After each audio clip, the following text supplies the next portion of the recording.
왜 중국 걱정을 하느냐? 중국 걱정을 왜 하느냐면은 이제 우리가 중국을 잘 알아야 돼. 중국 사람들 제주도에 관광 온다고 땅 다 팔았어요. 다 팔은 건 아니고 여의도 2배 많은 거. 한 제주도에 150만 평 정도, 160만 평 정도의 땅을 팔았어요. 사실은 제주도에서 160만 평이면 어마어마한 땅이죠. 그렇게 팔아놨더니 거기다가 식당을 줘갖고 중국 관광객을 우리나라 식당으로 안 보내고 자기네 식당으로 다 끌고 오네. 우리는 땅 뺏기고 관광객들 아무리 바글바글해도 시끄럽기만 하고 돈은 누가 벌어가? 중국 사람들이 다 벌어가는 거예요. 그러니까 이게 우리가 중국을 이해하지 못하는 아주 극단적인 피해 중에 하나가 바로 그거예요. 저는 크루즈 여행 여러 번 가봤는데 중국 사람들 그대로 싸놓고 가는 거 많이 봤어요. 먹지도 않을 건데 그래갖고 저 노르웨이의 한 크루즈는 그 중국 사람들 때문에 내년에 문 닫는 데잖아요. 오는 거 막 말릴 수도 없고 그 음식 수지 타산이 안 맞고 그래갖고 문을 닫는데요. 어쨌든 저는 그러면은 왜 중국이 이런 일이 벌어지네. 이 진짜 중국 이야기를 지금부터 하고 싶은 거예요. 진짜 요거 잘 들어야 돼. 이제 난 오늘도 아침에 평창에 목욕탕에 갔다 와서 한 번은 씻는데 중국 애들은 한 달에 한 번도 안 씻는 거야. 한 달에 한 번도. 근데 안 씻는 이유도 나중에 알고 보니까 있더라고. 뭔가 이 상하수 시설이 잘 돼 있어야지 씻지 그런 시설 자체가 없는데. 그래갖고 우리 저기 신부님이 그 수영장에 가니까 거기 가면 때가 막 둥둥 떠 있다는 거기 1시간씩이면 물 뿌르니까 이러면서 수영하고 막 이러면서 보이는데 때 미는 게 누가 공자의 나라라고 그래요. 한 발자국 중국 문화 사회에 더 들어가 보니까 이건 뭐지? 내가 생각했던 중국하고 너무나 다른 중국인 거예요. 인간이 많은 곳에는 극단적인 인간이 많은 게 좋은 게 아니구나. 밤 시장을 나가보니까 개구리 다리 꼬치 파는 집에 들어가 보니까 무슨 공장, 화력발전소 다 산둥반도, 홍콩 이쪽으로 다 옮기고 있어요. 그래갖고 11월 달만 되면은 그 미세먼지가 우리나라로 날라오는 거예요. 그러면은 70% 원인이 중국한테 있어요. 우리나라한테는 30%밖에 없고. 그러면은 이게 굴뚝에다 징집 장치라는 걸 해놔갖고 조금 좀 이렇게 한 20m, 30m 올라가면 없어지는 시설. 그거 20m, 30m 하얀 연기 나온 거는 징집 장치로 물을 다 떨어뜨려갖고 그래도 깨끗한 수증기가 나오는 거야. 이 30m 하얀 연기 나오는 건 괜찮아요. 근데 막 새카만 연기가 나오면은 100m만 올라가면은 여러분들 인천공항에서 비행기 타면 산둥반도까지 가는데 걸리는 시간 30분밖에 안 걸려요. 바로 코앞이야. 코앞에 우리 지금 공장을 놓고 살고 있는 거야. 우리 신부님들도 그러시는데 오늘은 진짜 젊은 여자들이 많이 왔어요. 진짜 젊은 여자들이. 날이 가면 갈수록 젊은 여자들이 많이 온다고 엄청 좋아하시더라고요. 오늘은 제가 토요 특강을 하는데 우리나라가 지금 3만 달러 시대가 넘었어요. 국민 5천만에 3만 달러. 이 시대를 살아가는 우리 국민들이 어떨 때 보면은 아직도 10,000달러 수준을 생각하고 살아가는 국민들이 너무 많아요. 그래서 3만 달러 시대에 어떤 마음으로 살아가야 하는지, 또 3만 달러 정도 소득이 되면 세계 정세를 읽을 줄 알아야 돼요. 세계가 어떻게 흘러가고 있구나. 또 우리들의 생활 방식이 어떻게 바뀌어야 되는지. 그 비근한 예로 3만 달러가 넘어서는 나라들을 보면은 대개 은퇴를 해서 아프리카에 한 번씩 갔다 와요. 1년 내지 2년 정도. 봉사활동 갔다 온다고. 왜냐면 대개 연금들이 나오기 때문에 아직 내가 힘 있을 때 내가 그래서 미국이나 유럽에 가보면은 대개 신부님 저 1년 정도 가서 살다 왔습니다. 2년 정도 가서 살다 왔습니다. 그런 사람을 정말 많이 만나요. 근데 우리나라 국민들은 아직 그런 게 뭐가 뭔지를 아예 계획조차도 세우지 않고 있는 분들도 많은 거죠. 자신들의 삶의 방향, 그리고 이 3만 달러 시대의 복지 정책이 어떻게 바뀌는지도 모르는 분들 많아요. 제가 지난번에도 한번 강의 때 말씀드렸는데 지금 요즘 옛날에는 고아원이라고 하는데 요즘은 애육원이라고 그래요. 애육원. 근데 애육원에 거기 중고등학교에서 한 달 용돈이 20만 원이 나와요. 그리고 4계절 옷 사입으라고 또 20만 원씩 15만 원인가 나와요. 토요일 날 일요일 날 제출도 돼요. 핸드폰도 다 쓸 수 있어요. 학원도 보내줘요. 과외도 해줘요. 영어 수학은 과외까지 해줘요. 그러니까 국가에서 이제는 웬만하면 많이들 지원을 해줘요. 그리고 또 여러분들도 마찬가지예요. 한부모 가정도 지원금이 많아요. 또 이제 65세 넘는 분들도 지난 4월 달부터 하위 30% 30만 원씩 나오고 조금 있으면 대부분이 다 30만 원씩 나와요. 그러니까 이제 시대가 참 많이 변하고 있는데 문제는 내가 공부를 안 하는 게 문제예요. 그래서 이 토요 특강은 그런 의미에서 지금 이 시대를 살아가는데 배워야 될 것에 대한 말씀을 드리는데, 특별히 오늘은 5,000년 역사 가운데, 우리나라 5,000년 역사 가운데 뗄래야 뗄 수 없는 나라, 이 중국에 대해서 좀 장황하게 말씀을 드리고 싶습니다. 중국은 역사적으로 자신들이 통일국가를 이루고 난 다음에는 반드시 우리나라를 침략을 했어요. 침략을 했던가 아니면 속국으로 만들었거나, 중화사상이라는 것은 중국 자신들이, 이게 중국을 중심으로 해서 그려졌죠. 미국은 미국을 중심으로 해서 지도가 나와요. 그리고 아프리카는 아예 거꾸로 지도가 나와요. 자기네들 밑에 안 있고 위에 있다 이거야. 그러니까 우리가 이 보는 지도가 전 세계 사람들이 똑같이 본다고 생각하면 큰 착각이에요. 중국은 자기네들이 이 중화사상으로 해갖고 요렇게 요 위에 있는 여진족, 말괄족, 돌궐족, 몽골족, 이걸 다 오랑캐라고 그랬어요. 이 밑에 베트남 이쪽도 다 오랑캐라고 그랬어요. 아니면 오랑캐라고 무시하거나 아니면은 자기네들 속국으로 만들었거나. 근데 그 첫 번째가 우리나라였어요. 우리나라. 중국은 사실은 역사 안에서 4대 문명 발생지입니다. 첫 번째는 어디가 문명 발생지예요? 여기 유프라테스 티그리스강. 이거 우리 성서하고 직접 연관된, 왜냐하면 아브라함 사람이 우르 사람이야. 우르 사람. 티그리스강 바로 밑에 있는 사람이에요. 그 다음에 두 번째는 이집트 나일강이 여기서부터 시작이 돼요. 그래갖고 나일강에 이것도 성서하고 직접 연관돼 있죠. 그 다음에 인도 겐지스강, 인더스강, 이게 인더스 문명이죠. 그리고 이 황하, 여기 히말라야에서부터 흘러내려오는 이 항하강이 바로 황하 문명이에요. 어쨌든 우리가 조금 성질이 나더라도 4대 문명 발상지 중에 하나가 황하. 우리는 한 강, 대개 강이라고 그러잖아요. 티그리스강, 유프라테스강. 근데 이 황하강은 바다도 아니고 강도 아니고 바다같이 보이기도 하고 강같이 보이기도 해서 이 하자를 쓰는 거예요. 바다 같은 강이다. 그래서 황하라는 단어를 쓰죠. 어쨌든 중국은 역사 안에서 참 많은 나라가 흥망성쇠를 이뤘습니다. 우선 뭐 천황, 지황, 인왕, 그 다음에 오제, 그래갖고 여기 이제 요순임금이 나와요. 여러분 하나 외울 것도 없고 그냥 들어.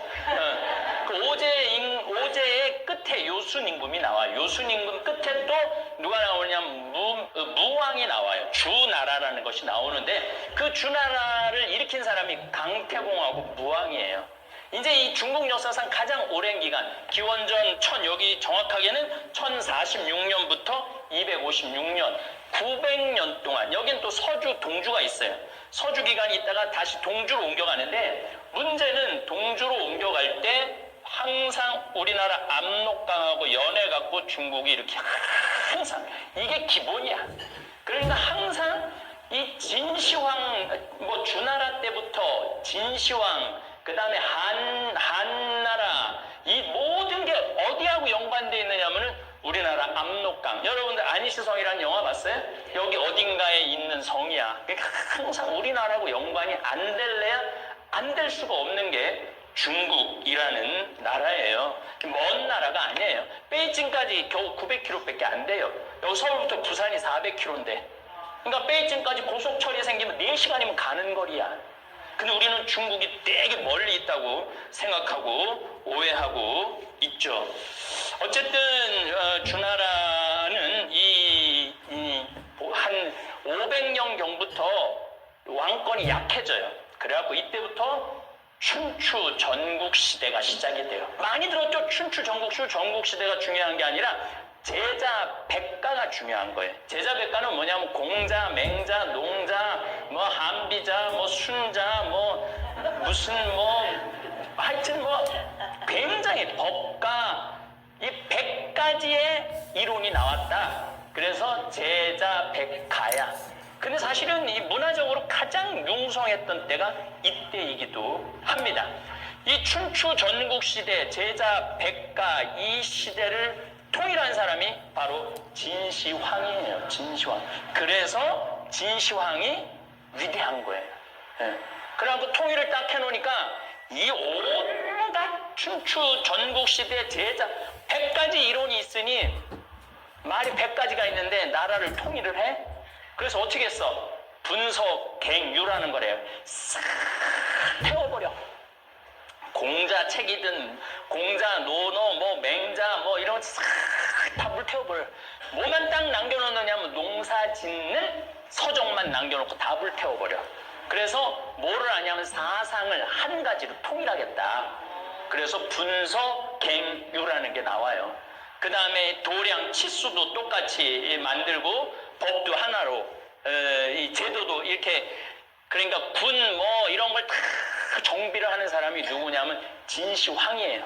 근데 문제는 이 진시황이 문제가 아방궁을 만들어 놓고 살았다는 거예요. 아방궁이 누구한테서 나온 거냐면 진시황한테 나오는 거예요. 그 다음에 또 문제는 만리장성을 쌓아요. 이놈은 우리나라부터 시작해갖고 이렇게 이 몽골까지 침략을 못하게 만리장성을 쌓는데 얼마나 많은 그래서 그런 얘기 했잖아요. 거기 저기 뭐야 만리장성 쌓는데 사람 시체 하나씩 싸갖고 쌓아올린 거하고 마찬가지라고. 그러니까 너무너무 힘들었던 거지. 그리고 이제 자기 죽는 거 묘 만들어 놓는다고 묘를 만들어 놨는데 제가 여기 시안이라는 곳이에요. 진시황이 수도로 삼았고 묘로 삼았던 데가 시안이라는 곳인데 거기 가보니까 병마용이라고 지하에 그 뭐 한 3,000명, 4,000명 그 전부 다 지하에 죽은 자기를 뭘 호의를 한다고. 그 병마용. 근데 그 병사들 얼굴 표정이 똑같은 사람이 한 명도 없어요. 가보신 분들 알겠지만은. 그리고 실질적으로 아직까지 진시황 묘는 아직 개방하지 않았어요. 예, 개방하지 않았어요. 그 크기가 지금 이집트의 피라미드보다 크다는 거예요. 이 병마용도 그러니 그 많은 걸 하니 백성들이 허덕이겠죠. 허덕일 수밖에 없어요. 그 묘 만드는 사람은 다 죽였대잖아요. 그 위치 아는 데를 모르게 한다고 싹 다 죽였대잖아요. 이걸 누가 반대하냐면 큰아들이 반대를 해요. 큰아들이 반대를 하는데 그러시면 안 됩니다. 아바마마. 그래갖고 아들을 만리장성 쌓는데 내보내버려. 그래갖고 나중에 죽여버려. 그러면서 또 여러분들 유명한 진시황 얘기는 불로초. 그렇죠? 3,000명의 동자를 뽑아갖고 불로초 구하라고 저쪽에 내려가면은 먹으면 안 공진당인지 뭔지 그거 먹으면 안 죽는다고. 그래갖고 내보내는데 결국은 가갖고 안 왔잖아요. 그 사람들이 일본 가서 살았다는 그런 얘기도 있고 일본의 시조가 됐다는 얘기도 있고 어쨌거나 그러면서 진나라는 금방 망해요. 진나라가 금방 망하면서 여러분들이 너무너무 잘 알고 있는 초한지, 초나라와 한나라. 장기 둘 때 초나라, 한나라, 장기, 한나라는 빨간 거, 초나라는 파란 거 아시죠? 거기에 항우와 유방이 등장을 하는 거예요. 근데 항우 장사라고 그러잖아. 항우는 힘이 어마어마하게 셌어. 근데 이 항우가 힘만 셌어. 유방은 외우기도 쉽잖아. 유방은 내가 그 비누 만들 때 용인시 처인구 유방리야. 유방리 아는 분들 알 거예요. 그거 왜 유방이냐면 그 동네가 유방 같아서 유방리예요. 동네가. 어쨌든 이 유방은 어쨌든 뭐 하여튼 굉장히 남의 말을 잘 듣는 사람이야. 장량과 한신이라는 이 책사의 말을 잘 들어요. 계속 항우가 유리하다가 마지막에 이제 몰리죠. 자기 마음대로 하다가. 그래서 이제 마지막 강에 딱 들어서서 아까 말씀드렸듯이 마지막 코너에 몰려요. 이랬을 때 배수진을 치자. 내가 힘으로는 누구든지 다 이길 수 있으니까 병사들한테 우리 저 한나라 놈들 이길 수 있다. 그래갖고 이제 결의를 하는데 딱 공격하려고 보니까 눈빛이 다 살아있는 거야. 우리가 덤벼들었다가는 아니 뭐 쥐도 궁지에 몰리면 고양이를 문대는데 우리가 아무리 지금 군사수로 우수하지만 안 되겠다. 한신이 건의를 해요. 유방한테 하루 참자고. 그래서 바로 안 몰고 기다렸는데 이 한신이 그런 말을 하는 거예요. 초나라 혹시 이따가 온 군사들이 있으면 전부 다 불러오라고. 너희들 초나라 노래를 아느냐? 안다고. 그 앞에서 아주 구성지게 노래를 하는 거야. 그러니까 이 도끼를 품었던 초나라 군사들이 막 고향 생각나고 우는 거야. 이게 바로 사면초가야. 사면에서 초나라 노래가 흘러나온다. 그래서 결국은 항우가 내가 도저히 이길 수가 없구나. 그래서 자결을 하죠. 자기 애첩이랑. 그래갖고 탄생된 나라가 한나라예요. 한나라. 여러분들 중국 사람들 한족 그러잖아요. 그러니까 이게 이제 한나라가 중국의 기본이 되는 거죠. 한나라는 처음에 잘 나갔어요. 잘 나갔는데 시간이 지나면 지날수록 관료들이 부패를 하고 십상시, 이거 어서 많이 들었던 얘기죠. 한 몇 년 전에 환관들 10명이 황제를 주물르는 거야. 심지어 영제라고 병약한 환자가 있었는데 죽고 난 다음에 그 다음 황제를 자기네들 마음대로 막 고르는 거야. 그러니까 이거 안 되겠다. 그래서 중국에는 황건적이 있고 홍건적이 있어요.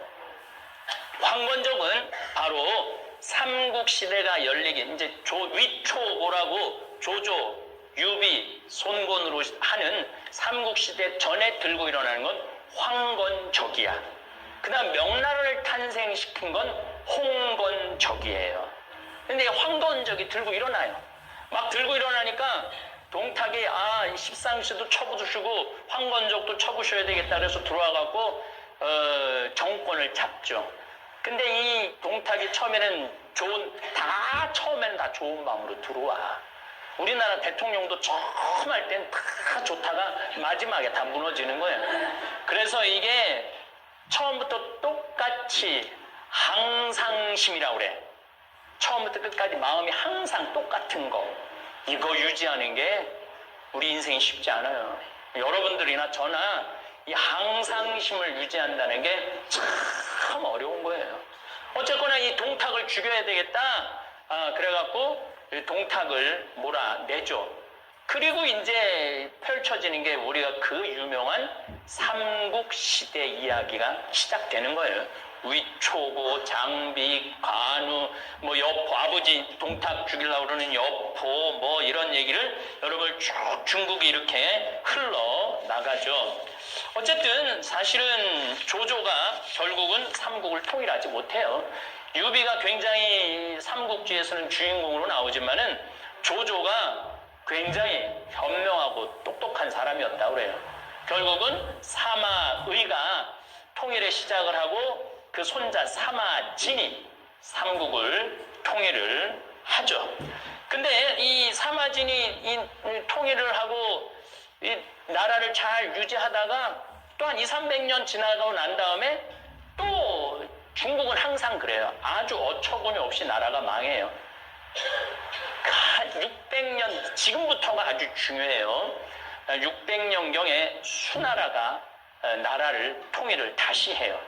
수나라가 나라를 통일하는데 이 수양제는 어떻게 하느냐면은 이 나라를 이제 다 통일하고 힘도 좀 남고 그러니까 어딜 쳐야 된다?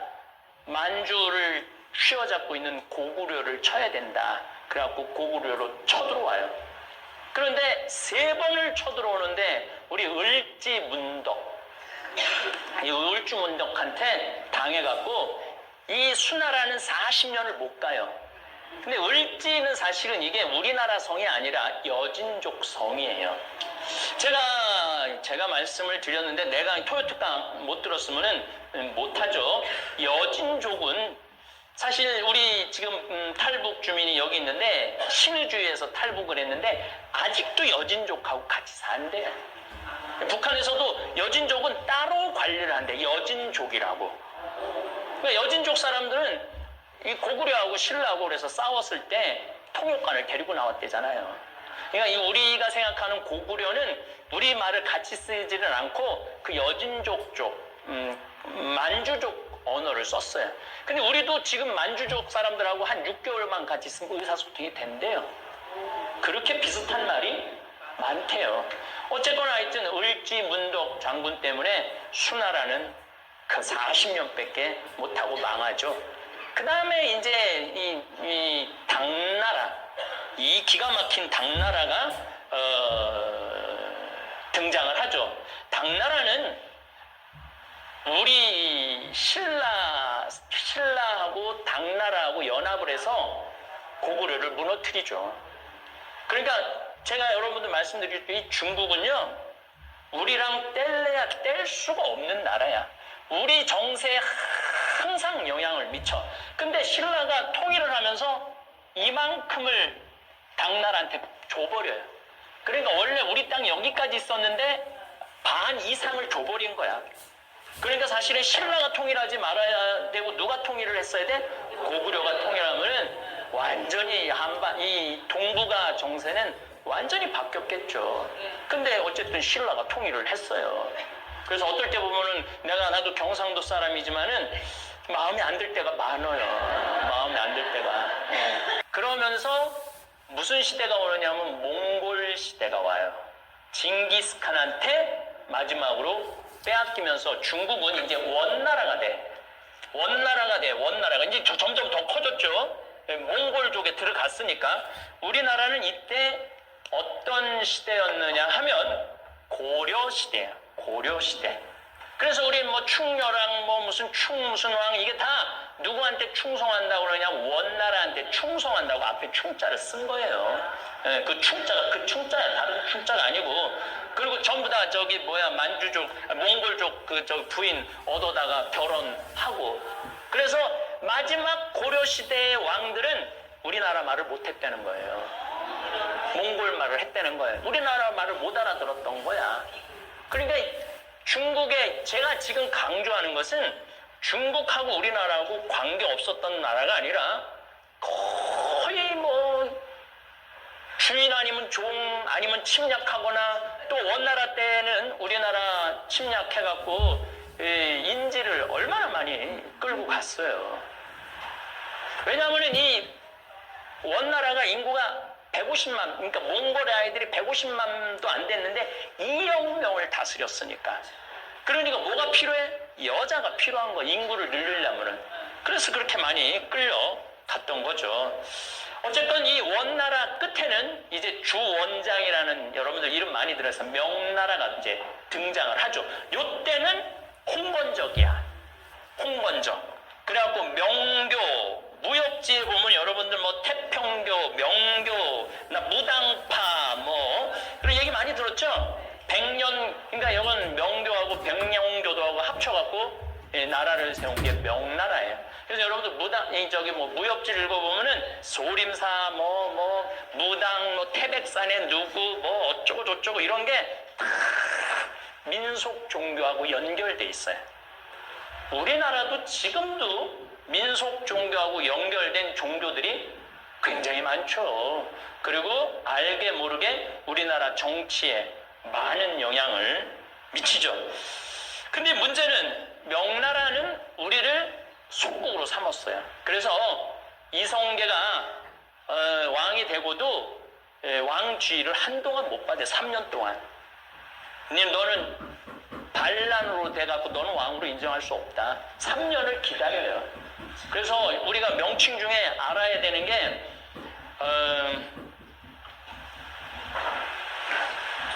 대감, 상감. 대감이나 상감이나 한 끗 차이야. 근데 우리 상감마마를 왕으로 하잖아요. 이 상감이라는 단어도 중국 사람들이 준 거예요. 명나라에서. 우린 감히 황제라는 단어도 못 썼고 왕이라는 칭호도 누가 내려줘야 돼? 왕이란 칭호도 명나라가 내려줘야 돼. 이 칭호도. 근데 이 명나라 시대 1592년에 어떤 일이 벌어지느냐 하면 임진왜란이 벌어져요. 임진왜란이 벌어지고 이제 막 거의 뭐 왕이 막 압록강 앞까지 도망을 가니까 이 명나라에서 이여성 장군을 보내갖고 오만을 보내갖고 전쟁을 하죠. 요거는 내가 예전에 강의 때 1시간에 걸쳐서 강의한 내용이 있어요.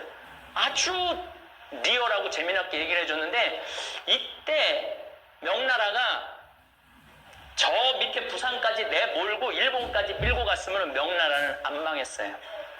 그런데 바로 한양을 탈환하고부터 뭐를 하느냐면은 휴전을 제의를 해요. 그러면서 거의 5년 동안을 명나라 군인들이 5만 명이 여기서 머물러. 그러면서 계속 본국이 군사 아주 잘 싸우는 애도 5만 명을 딱 빼냈으니까 계속 북쪽이 약해졌던 거야.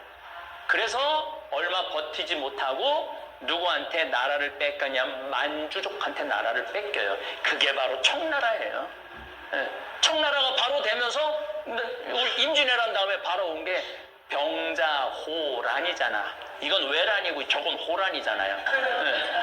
병자호란. 이때부터는 청나라. 그러니까 너희들 우리한테 형님 나라로 해라. 우리는 명나라하고 의리를 지켜야. 벌써 게임 끝났는데 우리는 명나라한테 의리를 지켜야 된다. 이놈 새끼들이 아직도 정신을 못 차리는구나. 그러고 밀고 내려오는 게 병자호란이에요.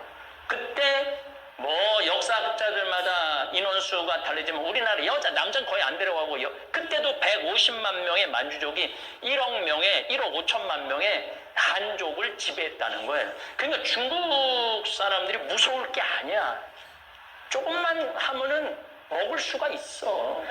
내가 늘 얘기했지만 일본도 만주까지 먹었어요. 일본도, 영국도, 아까 영국 그려달라고 그러니 영국도 아편전쟁으로 중국 거의 먹어갖고 항복해갖고 홍콩하고 여기저기 내줬잖아요. 저기 뭐야, 홍콩하고 저 카지노 있는데 마카오를 내줬잖아요. 100년 쓰라고. 그런데 만주도 중국을 먹었고 몽고도 중국을 먹었고 일본도 중국을 먹었는데 우리나라만 중국을 못 먹은 거예요. 그러니까 조금만 정신 차리면은 먹을 수도 있다는 얘기죠. 중국을 무서워할 필요도 없다는 거예요. 중국을 무서워할 필요도 없어요. 어쨌거나 이 청나라는 이렇게 지금 여러분들 4,000년을 지금 25분에 지금 배우고 있는 거예요. 어쨌거나 하여튼 이 청나라는 정말로 문화적으로 융성했던 나라예요. 그런데 문제는 점점 1800년 오면서 아편을 하고 시작하면서 이 제국주의를 이해를 못했던 거예요. 제국주의를. 요때는 막 제국주의가 막 나올 때 청나라는 누가 난리를 쳤느냐면 서태후가 48년을 집권을 해요. 그러니까 이 여자가 여자를 무시하는 게 아니라 이 서태후는 또 남성 편력이 너무너무 심했던 황후예요. 그러니 이게 뭐가 될 게 뭐 있어.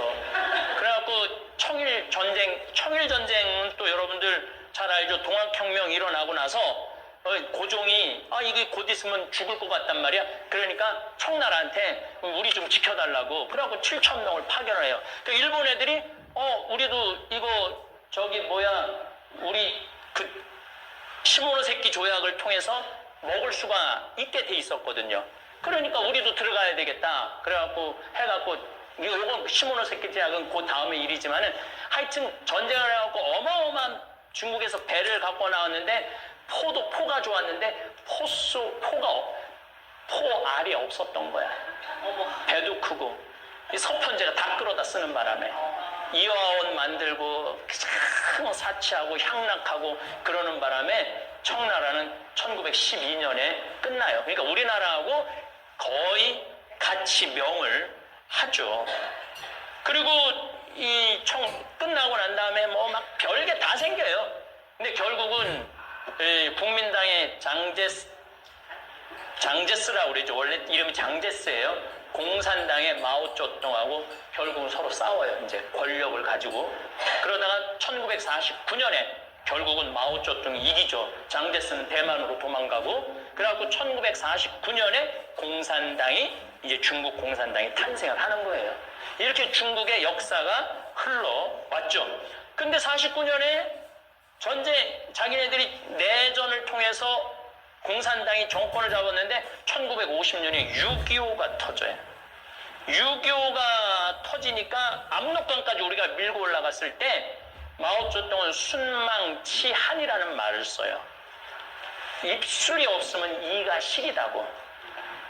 북한이라는 요게 없어지면은 바로 우리가 미국이라는 나라, 우린 공산주의고 미국이 민주주의인데, 그러니까 정말로 잘 싸우는 군인들 90만 명을 파견을 하죠. 아무것도 안 보내고 여기 옥수수하고 쌀가루만 딱 져서 총 한자로 해갖고 밤에만 움직이는 거야. 그렇게 많은 사람이 들어올 줄은 꿈에도 몰랐던 거지. 그 바람에 일사후퇴라는 게 생긴 거예요. 이것도 결국은 누구 얘기냐면 중국하고 우리 얘기예요. 그러니까 우리 역사 안에서 일본을 뗄래야 뗄 수 없지만은 중국도 뗄래야 뗄 수 없는 나라야. 그렇다면 중국을 이해해야 돼. 도대체 중국 민족은 어떻게 생겨먹었고 그 민족은 심성이 어떻고 그런 거를 우리가 알아야 되는데 전혀 모르고 방송에서 뭐만 나오면 저런 나쁜 놈들, 저런 이상한 놈들, 요 정도 수준으로 이해해서는 안 된다는 거예요. 결국 지금도 중국은 공산주의고 대한민국은 민주주의지만 중국은 대미 수출은 중국에 밀려 2위로 떨어졌어요. 무슨 얘기냐면 우리가 미국으로 수출을 제일 많이 했어요. 또 미국에서 우리 물건을 많이 사줬고, 동맹국이니까. 근데 지금은 이제 어디로 중국으로 수출을 제일 많이 해요. 우리 수출이 한 25%, 27%, 미국은 이제 17%, 18%, 16%까지 떨어져요. 그 대신 이제 베트남이 지금 12%, 11%까지 올라와 있어요. 그러니까 지금은 경제적으로는 누구하고 가까우냐면 중국하고 가까운 거, 미국보다. 군사적으로는 완전히 반대야. 완전 우리 미국한테 의지하고 있고 군사는 중국하고는 완전히 상극이야. 그러니 이게 얼마나 이상한 구조예요. 군사는 미국한테 기대고 있고 경제는 중국한테 기대고 있고, 그럼 이게 한편으로는 좋을 수 있지만 뒤집어서 말하면은 우리 미치게 만드는 거예요. 미국이 사드 배치하라고 그러니까 우리 사드 배치했죠? 미국이 배치했어. 그랬더니 중국이 감히 우리한테 미사일을 들이대고 이 방공망을 설치를 해? 니네들 롯데 장사 못해. 막았잖아요. 그 다음에 한국으로 관광 나가는 거 다 막고, 그 다음에 우리나라 한류 가수들 들어가는 거 다 막고, 그 한영이라는 거야. 그럼 우리 꼼짝 없는 거예요.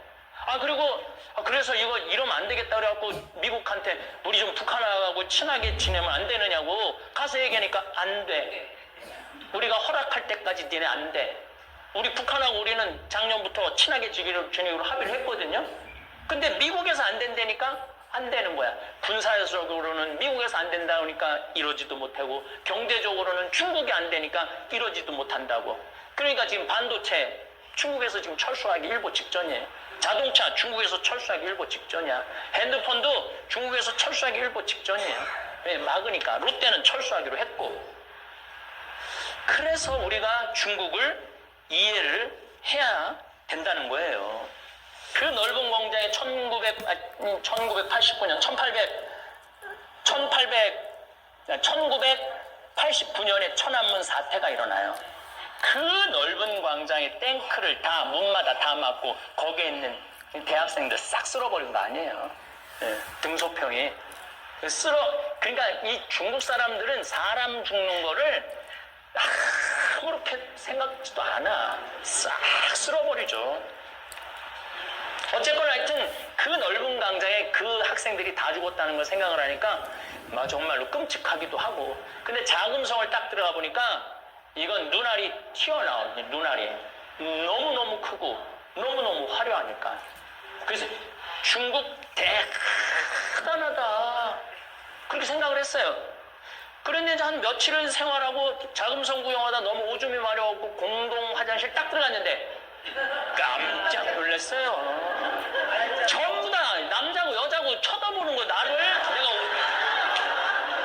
근데 뭐 나만이 아니라 줄 서는 사람이 뒤에 뭐 20명 30명 아예 문짝이 없어. 그냥 어떤 화장실은 그냥 다 엉덩이 까고 다 앉아서 그냥 일을 보는 거야. 그리고 거기 이렇게 쭉 물이 흘러내려가. 문짝이 없는 그 대단한 자금성을 만들어 놓고 화장실에 문짝이 없는 거야.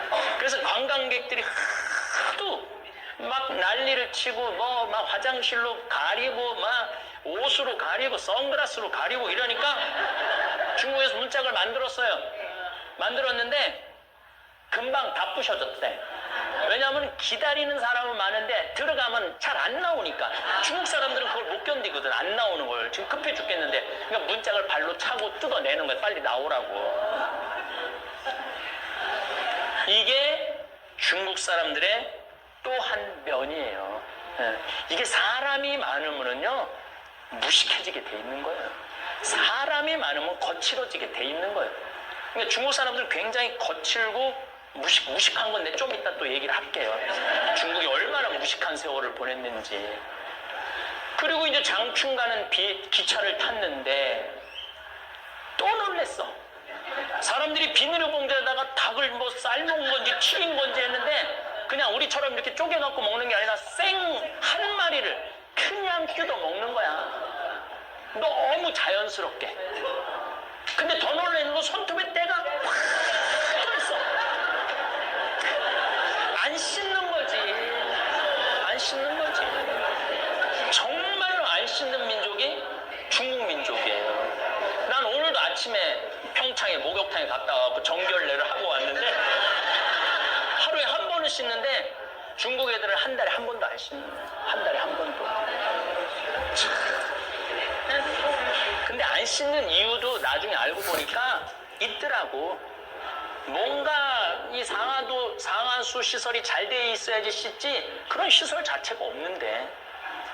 그래갖고 우리 저기 신부님이 그 수영장에 가니까 거기 가면 때가 둥둥 떠 있다는 거. 1시간씩이면 물 뿌르니까 이러면서 수영하고 막 이러면서 보이는데 때 미는 게. 누가 공자의 나라라고 그래요. 한 발자국 중국 문화 사회에 더 들어가 보니까 이건 뭐지? 내가 생각했던 중국하고 너무나 다른 중국인 거예요. 인간이 많은 곳에는 극단적인 인간이 많은 게 좋은 게 아니구나. 밤 시장을 나가보니까 개구리 다리 꼬치 파는 집에 들어가 보니까 얼마나 똑같은 기름으로 오래 튀겼는지 기름이 새카매. 그리고 사고파고 그것도 막 좋다고 뜯어 먹어. 근데 저는 폐식용료로 비누를 만들어갖고 기름에 대해서는 전문가예요. 이게 한 번 닭 튀긴 건지 2번 닭 튀긴 건지 100번 튀긴 건지 보면 알아. 그 산화도에 따라서. 근데 내가 보니까 거의 처음 튀기고부터 한 번도 안 가는 것 같아, 기름을. 야, 이거 그때 막 중국이 개방을 하고, 뭐, 흑면이, 뭐, 그 검은 진이, 뭐, 하얀 진이 쥐만 잡으면 되지 않느냐? 그래갖고 막 핑퐁 외교가 시작되고, 막 그런 게 막 진행이 돼갖고, 막 경제적으로 오픈을 막 하고 발전을 할 때였거든요. 중국은 20년 전부터 전 세계로 물건을 만들어 판 세계 공장으로 태어나던 시기죠. 세계 모든 생필품을 다 만들어 팔기 시작하면서 중국 제품이 없으면 생활을 할 수 없을 정도로 중국은 전 세계에서 중요한 나라가 되었습니다. 우리 죽은 김순겸 요한신부 외방선교인데 파푸아 뉴기니 내가 만나러 갔어요. 그거는 2004년, 2003년경에 만나러 갔는데 그 김순겸 신부가 그 한국에서 그 멀리까지 또 친구라고 찾아왔다고 그 랍스타 저 새우를 바다에서 잡아갖고 이제 해준다고 원주민한테 랍스타 좀 몇 마리 잡아오라고 그러니까 신부님 뭐 돈도 필요 없고 아무것도 없고 자기 꼭 소원이 하나 있다는 거야. 청바지 메이드 인 코리아로 써 있는 거 하나만 주면 잡아주겠다고. 그래서 올 때 청바지 많이 싸갖고 왔죠. 왜냐면 선교사들은 옷 막 찢어지고 헤어지니까 청바지를 많이 갖고 가요. 그거 하나 없겠나? 그래갖고 집에 와갖고 메이드 인 코리아를 찾는데 전부 다 메이드 인 차이나 메이드 인 코리아 청바지가. 그걸 갖고 거기 파푸아 뉴기니 원주민이 너무너무 좋아해갖고 랍스타를 이만한 거 하여튼 10몇 마리를 잡아왔어요. 근데 지금도 그 랍스타를 잊지 못해요. 아유, 지금은 별로 랍스타를 봐도 별로지만은 그때는 막 새로운 음식, 그런 굉장히 고급 음식이잖아요. 그거를 그냥 먹는데, 한 마리를 먹는데, 너무 맛있더라고. 바다에서 갓 잡아갖고 한 거라. 그러더니 그 김신부가 나한테 그러더라고요. 이제 우리 창현이 너 조금만 있으면 꼬리 부분만 먹을 거라는 거야. 근데 한 마리를 먹으니까 배가 너무 부른데 5마리가 있는데 도저히 못 먹겠더라고. 근데 꼬리 부분이 제일 맛있는 거야. 꼬리만 4마리는 다 뜯어먹고 말았던 내 기억이 나는데, 어쨌든 이 중국 제품이 없으면 세계가 돌아가지 않는 상황이 20년 전부터 시작했던 거예요. 그리고 이 중국이라는 나라가 짝퉁으로 못 만드는 게 없네. 모든 걸 약 딱 1% 부족한데도 다 만들어내. 근데 문제는 이 짝퉁 때문에 소신을 갖고 자부심을 갖고 물건을 만들던 장인들이 전 세계에서 사라져가는 시기이기도 해요. 각국의 나름대로 기술을 가지고 신발 만드는 사람, 옷 만드는 사람, 가죽옷 만드는 사람, 시계 만드는 사람 다 했는데 너무너무 싸게 짝퉁이 들어오니까 견디질 못하고 전 세계 장인들을 싹 죽여버리는 거야. 이건 내가 나중에 한번 또 얘기를 할 거예요. 요건 아주 중요한 부분이라. 왜냐하면은 가격 경쟁력에서 될 수가 없으니까. 그런데 짝퉁도 통하는 짝퉁이 있고 안 통하는 짝퉁이 있는데, 배도 우리나라가 계속 조선 배 만드는 거 세계 1위를 유지하다가 한 5년 전부터 중국한테 뺏겼어요. 왜냐면 워낙 싸게 하니까. 근데 이거는 1% 부족하면 큰일 나는 거죠. 중국한테 다 보냈는데 북극에 갔는데 배가 딱 서갖고 안 움직이는 거야. 이게 바다 한가운데서 배가 쓰면은요, 내가 그쪽에 관계된 사람들을 만나갖고 대화를 해보면요, 미친대요. 도로 한가운데서 배가 쓰면은, 차가 쓰면은 두고 딴 차 타고 가도 되지. 근데 짐은 잔뜩 실어놨지. 그 배가 바다 한가운데 쓰는데 그거 놔두고 어딜 가긴 바다 한가운데서. 죽으나 사나 고쳐갖고 가야 되는데 어디가 고장났는 줄 알아요. 배는 중국에서 만들어 왔고. 그래서 작년, 재작년에 그 중간에 쓰는 배들이 너무 많아갖고 작년부터 다시 한국으로 수주가 돌아오기 시작한 거야. 그래도 믿을 건 한국이라. 그래서 올해 3월 달에 세계 1위 조선 수주가 다시 탈환을 했잖아요. 네. 우리나라 조선소들은 구조조정에 들어갔고 울산, 통영, 옥포, 거제, 군산, 여수 수많은 조선소들이 문을 닫거나 일거리가 없어서 고전을 하고 있고 고통을 겪은 거야. 그러니까 결국은 돌아보면 결국 누구 때문에 이 고통을 겪고 있느냐면 중국 때문에 고통을 겪는 거야. 중국 때문에 수출이 잘 돼갖고 우리나라가 살만하니 어쩌고 저쩌고 해도 나중에 뒤집어 보면은 중국 때문에 고통을 겪고 있는 거예요. 저는 가장 저에게 그 놀람과 충격의 나라 10년 전으로 거슬러 올라가겠습니다. 진샹 무동과 병마용 또 당 현종의 양귀비 사랑이 묻어있는 도시 시언을 둘러보았을 때 엄청 발전했구나. 한 번은 식당에 들어갔는데 중국 식당 얘기하는 거예요. 프랑스 베르사유 궁전하고 똑같은 모양으로 식당을 만들어놨어. 유리궁전도 있고. 그러니까 걔네들은 하여튼 뭘 똑같이 만드는데 귀신이야. 그 통이 커. 우리가 어떻게 감히 베르사유 궁전을 똑같이 한국에다 만들 생각을 해요. 그럼 그걸 식당으로 운영하고 있더라고요. 식당으로. 근데 뭐 거기서 밥을 먹으면서도 뭔가 1% 부족하다. 내가 베르사유 궁전도 갔다 와봤거든요. 근데 거기 베르사유랑 중국에 있는 베르사유랑 뭔가 1% 부족하다.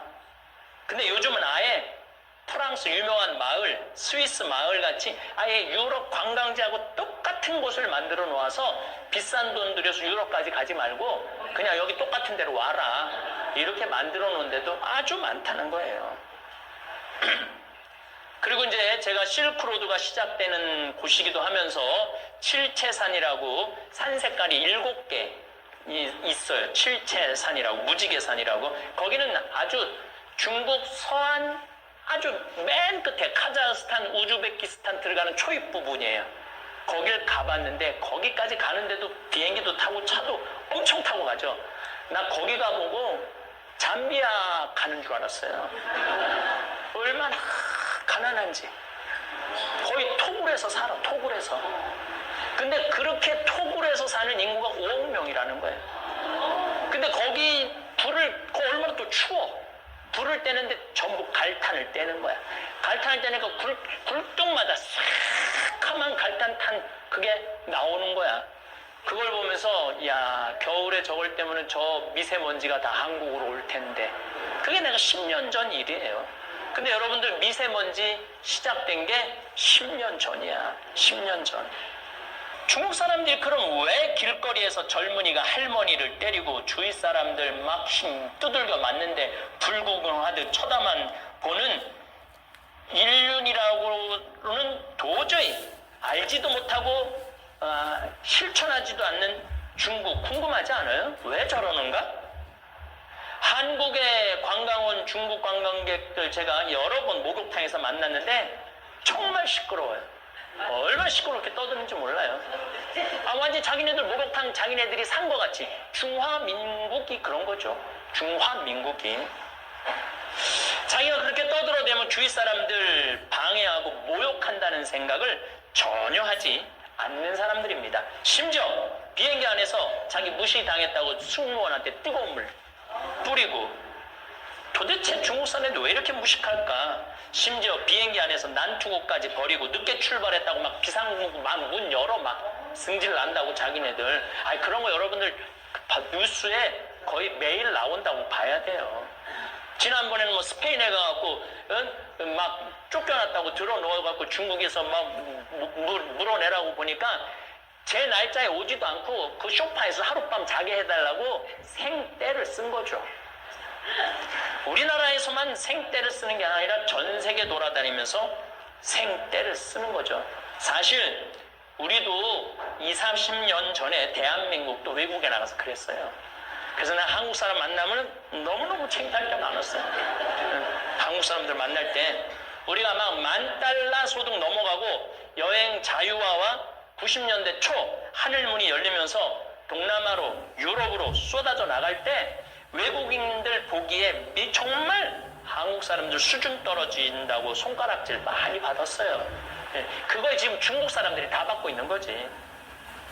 현재 $30,000를 넘어서서 조금은 이제 그런 추태가 없어지고 교양이 생기고 워낙 중국 애들이 난리를 치니까 한국 사람들이 뒤에서 구경하느냐고 추태를 부릴 시간이 없어.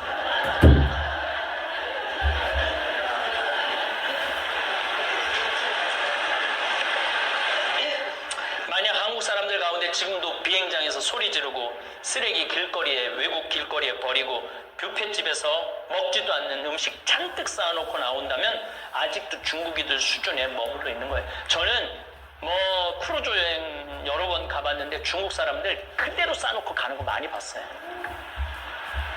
먹지도 않을 건데 그래갖고 저 노르웨이의 한 크루즈는 그 중국 사람들 때문에 내년에 문 닫는 데잖아요. 오는 거 막 말릴 수도 없고 그 음식 수지 타산이 안 맞고 그래갖고 문을 닫는데요. 어쨌든 저는 그러면은 왜 중국이 이런 일이 벌어지네, 이 진짜 중국 이야기를 지금부터 하고 싶은 거예요. 진짜 요거 잘 들어야 돼. 이제 정신 바짝 차리고 1959년부터 1961년까지 중국은 대약진 운동이라는 걸 해요. 정확하게 1957년에 시작을 해요. 대약진 운동이 뭐냐면은 사람들이 하도 굶고 그러니까 쌀 수확량도 좀 늘리고 동네마다 용광로를 만들어서 동네마다 철제 기구도 좀 만들고 이런 거 하자고. 그래갖고 네 가지 좀 해충을 죽여야 된다고. 파리, 쥐, 모기, 새, 참새. 참새는 왜 죽이느냐 하면은 나날 다 뜯어 먹으니까 우리 양식 뜯어 먹는다고. 그래갖고 이 58년에 2억 마리를 죽여요, 참새를. 59년부터 61년에 중국에 무슨 일이 벌어지느냐면은 3,500만 명이 굶어 죽어요. 인구의 3,500만 명이 굶어 죽어요. 그 정말로 지금 뭐 이 얘기를 다 못하지만 부모가 자식 많이 잡아먹었어 이때. 그리고 옆 동네에서 양식 구하러 온 사람, 옆 동네는 아무런 없는 사람들이잖아. 바로 잡아서 먹는 비일비재하다. 3,500만 명이 죽었다 그러면은 어느 정도예요. 근데 왜 도대체 그런 일이 벌어지느냐?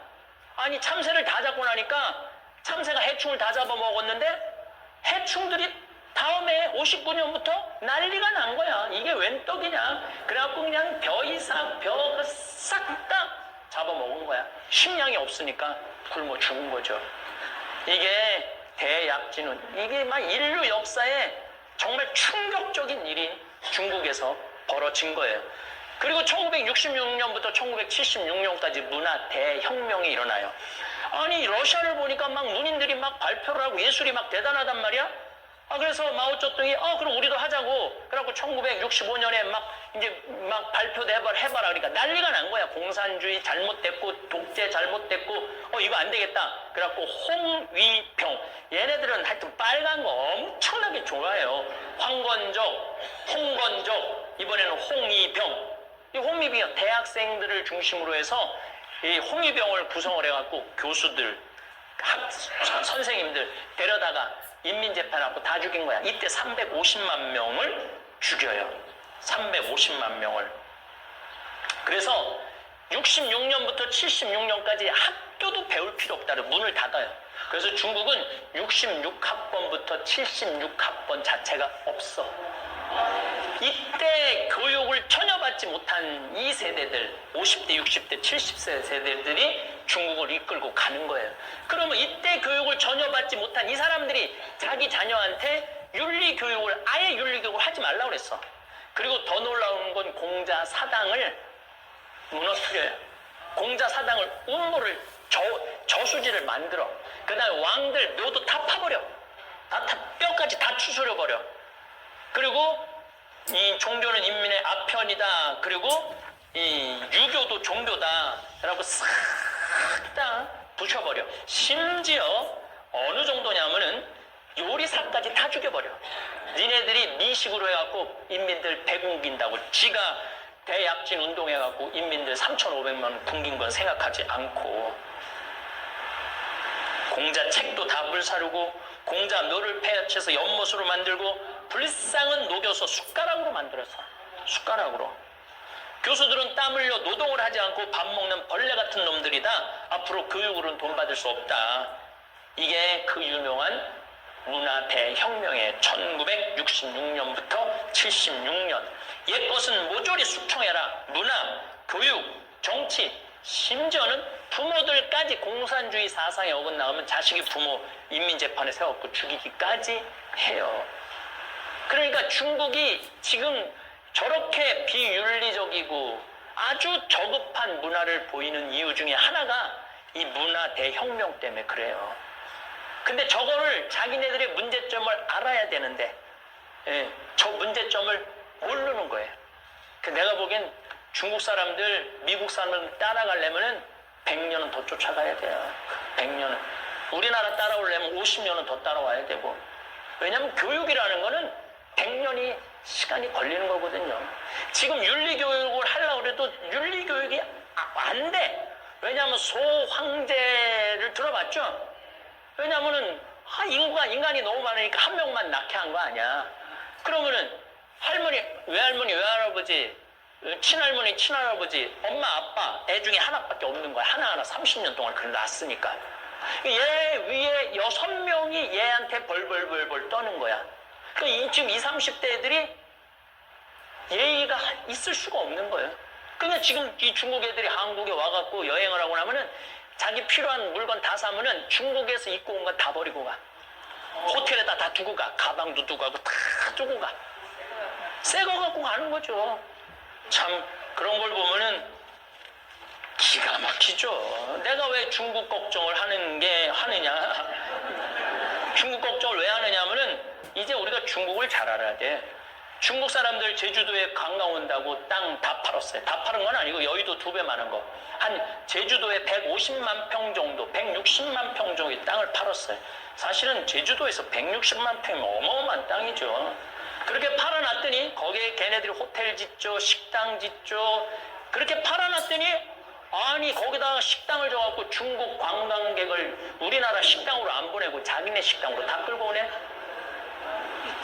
우리는 땅 뺏기고 관광객들 아무리 바글바글해도 시끄럽기만 하고 돈은 누가 벌어가? 중국 사람들이 다 벌어가는 거예요. 그러니까 이게 우리가 중국을 이해하지 못하는 아주 극단적인 피해 중에 하나가 바로 그거예요. 그래갖고 뭐 사드 때문에 또 싹 빠져가갖고 또 내가 제주도 1년에 한두 번은 꼭 내려가는데 내려가 보면 건물 짓다 말아갖고 폐허로 되는 건물들이 아주 길에 널려 있어. 길에 널려 있어. 그러면은 중국은 이 제주도가 이렇게 망가지는 데 있어서 관심이 있느냐? 15억의 땅이 이렇게 많은데 그거 한다고 피해는 누가 봐? 우리가 봐. 그러면은 3만 달러를 사는 우리 국민들이 8,600달러밖에 안 되는 중국 사람들한테 그 땅값 3배, 4배 준다고 팔아야 돼요? 팔지 말아야 돼요? 팔지 말아야지. 그러니까 3만 달러의 자존심이 없다 이거야 내 얘기는. 지금 저기 미국 실리콘밸리 산호세 쪽에 가니까 이제 시진핑이 부패 정리한다고 막 난리가 나니까 중국에서 현금을 들고 150만 달러 그 산호세 가면 골프장 안에 대저택들이 있거든요. 이걸 다 300만 달러에 다 사놨어. 그래서 산호세가 땅값이 300만 달러 다 올라갔어. 그러니까 전 세계를 그렇게 망가뜨리고 돌아다니는 게 중국이야. 그러니까 이 중국 사람들을 제대로 알고, 아니 우리나라가 그 땅 안 팔면은 굶어 죽는 나라도 아니고, 그러니까 중국에서 지금 관광객이 다시 늘어난다 그러는데 저가로 들어오는 거는 하지 말아야 돼. 왜 3만 달러 소득 국민들이 1,000달러 수준의 관광 그거를 하느냔 말이야. 우리가 수준을 높여놓고 수준 있는 사람들이 들어와갖고 수준 있는 나라로 만들어야지. 맞아요. 그렇지 않아요? 맞아요. 그러니까 이걸 누가 의식을 가져야 되느냐? 국민들이 의식을 가져야 되는 거예요. 그러려면 누구를 이해해야 되느냐면 중국을 이해를 해야 되는 거예요. 내가 이 장황하게 이거 요약하느냐고 어저께 밤부터 눈알이 막 튀어나오는 줄 알았어요. 그냥 얘기로 하면 좋은데 얘기로 하면 끝도 없이 뭐 양귀비 얘기 나오면 이게 서양 여자냐 동양 여자냐 또 16번째 아들의 뭐 며느리인데 며느리를 취한 거거든. 며느리를 취했다 뭐 이 얘기 저 얘기 하면은 이게 안 될 것 같다고 원고로 정해놨는데 어쨌거나 여러분들이 이제 3만 달러를 넘어섰으면은 우리나라 국민들 수준이 높은 거예요. 근데 그 8,000달러 사람들 막 그거 돈 뜯어 먹으려고 막 우리 자존심 버리지 말자 이거야 내 얘기는. 그리고 여러분들도 중국 여행 갈 때 20만 원짜리 30만 원짜리 여행 가지 말고 만약에 100만 원짜리 갈 여행이 못 되면 가지 않으면 되잖아. 뭘 그렇게 때를 쓰고 여기저기 그냥 찍고 여기 찍고 저기 찍고 그거는 의미가 없어요. 3만 달러 정도 되면은 한 자리에서 일주일 정도 머무른 여행을 하셔야 돼요. 이제는 이리 뛰고 저리 뛰고 그렇게 뛰어다니지 말고. 하고 싶은 얘기는 너무너무 많지만 이 얘기를 이제 다음에 제가 여러분들한테 이야기하고 싶은 건 일본이에요. 일본 사람들은 그러면은 지금 거의 5만 달러 정도 되는데 5만 달러에 들어선 나 일본 사람들 많이 만났어요. 많이 만나고 이야기도 많이 하고 일본 사람들 조금 배운 사람들 영어 수준 나하고 거의 똑같아. 그래갖고 얘기가 돼. 그래서 얘기가 된다는 거예요. 달래 영어 되는 게 아니라. 근데 일본은 개인은 너무너무 훌륭해요. 사실은. 내가 만난 일본 사람들 다 정성스럽고 다정하고 겸손해요. 근데 그걸 합쳐놓으면 이상해지는 거예요. 또 왜 합쳐놓으면 이상해지는지는 내가 다음 토요 특강 때 말씀드리도록 하겠습니다.